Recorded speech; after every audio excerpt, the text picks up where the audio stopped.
Hello my dear students, ध्यान से सुनना। एक बहुत ही इम्पोर्टेंट मैसेज मैं आप लोगों के साथ कम्युनिकेट करना चाहता हूँ और बहुत इंपॉर्टेंट है। ध्यान से सुनना सर। बहुत सारे स्टूडेंट ने आरटीआई के लिए फ़ाइल किया था कॉपीज़ के लिए, और स्टूडेंट्स की कॉपीज़ आई है। तो स्टूडेंट ने मुझे शेयर किया टेक्स्ट की कॉपीज़, और मैंने टेक्स्ट की कॉपी स्टूडेंट की देखी। तो बेसिक 2-3 मिस्टेक्स मैं आपको बता रहा हूँ क्या हो रही है और उसका तरीका कैसे होगा सुधारने का। सर पहला, एक स्टूडेंट से टोटल इनकम नहीं बना इनकम टैक्स का, बहुत सारे स्टूडेंट से छूटा है sir. Second, computation of GST liability के क्वेश्चन में दिक्कत, मतलब मिस्टेक है, छोटी सी मिस्टेक है, या कुछ कई स्टूडेंट से तो उसमें भी बड़ी मिस्टेक्स है। तीसरा, बहुत सारे स्टूडेंट बाकी पार्ट का जो पेपर बनाए हैं, अगर कोई 6 मार्क्स का क्वेश्चन है, 4 मार्क्स का क्वेश्चन है, तो 1, 2, 3 मिल रहा है, पूरे मार्क्स नहीं मिल रहे हैं, बहुत कम हो जा रहे हैं मार्क्स। अब ये सब दिक्कतें मैंने लोगों की देखी। अब इसको ठीक कैसे किया जाए?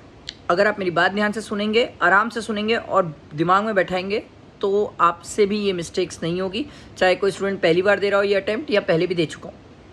ये मिस्टेक्स क्यों हो रही है, पहले मैं आपसे सिंपल वाली बात करता हूँ। कंप्यूटेशन ऑफ टोटल इनकम और जीएसटी लाइबिलिटी की बात बाद में करेंगे। सर बाकी सब क्वेश्चंस में मैंने देखा स्टूडेंट क्या कर रहे हैं, प्रोविजंस जो लिख रहे हैं उनकी लैंग्वेज सही नहीं है। गलती सर, लैंग्वेज प्रॉपर नहीं है सर, कंप्लीट लैंग्वेज नहीं है, प्रेजेंटेशन की दिक्कत। और ये क्यों हो रही है पता है? क्योंकि कई सारे स्टूडेंट हैं जो एक चैप्टर के 4-5 क्वेश्चन या इंस्टीट्यूट मैट के सिर्फ क्वेश्चंस करके चले गए और उन्हें लग रहा है कि सर उससे हो जाएगा। ना, आपने प्रॉपर लिखा नहीं है, लिख के प्रैक्टिस नहीं की है, और क्वेश्चंस कम प्रैक्टिस करने की वो जो दिख रही है ना कमी, वो दिख रही है सर आरटीआई की कॉपी में। लैंग्वेज उतनी अच्छी नहीं है कि मैं मार्क्स अच्छे दे पाऊँ सर। ठीक है, अब बात आती है सर, तो ये कैसे ठीक करना है। और कंप्यूटेशन ऑफ टोटल इनकम और जीएसटी लाइबिलिटी के क्वेश्चन, वो क्वेश्चन तो बहुत सारे स्टूडेंट से बने ही नहीं, और जिनसे बने वो आधे अधूरे बने, और जिनसे बहुत सारे स्टूडेंट जो पूरा बनाने की कोशिश भी किए उनको भी मार्क्स कम मिला है। ये सब अगर दिक्कतें दूर करना है, आप चाहते हो कि आपके अच्छे मार्क्स आए, तो वेरी वेरी इंपॉर्टेंट कि आप प्रैक्टिस करो, भरपूर प्रैक्टिस। नहीं होगा सिर्फ इंस्टीट्यूट मैट के क्वेश्चंस करने से, नहीं होगा। पता नहीं ये मिथ है सर, अगर आपको कोई बोल रहा है कि सिर्फ इंस्टीट्यूट मैट के करके चले जाओ, नहीं होगा एग्जाम में।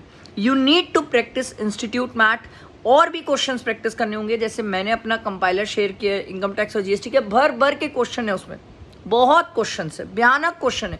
आपको वैसे क्वेश्चंस प्रैक्टिस करना है। और कई बार ऐसा होता है कि खुद से क्वेश्चन कैसे प्रैक्टिस करें नहीं समझ आ रहा है, तो मेरे साथ बैठ के प्रैक्टिस बैच में मेरे प्रैक्टिस करो।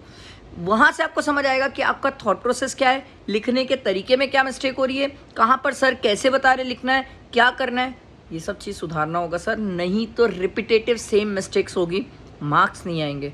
आई होप मेरी बात समझ आई होगी। प्लीज़ इसको वीडियो फ्रेंड को शेयर करो, क्योंकि बहुत सारे स्टूडेंट की आरटीआई की कॉपीज़ आ रही है और उन्हें देखने के बाद ये चीज़ रियलाइज़ हो रही है। Thank you.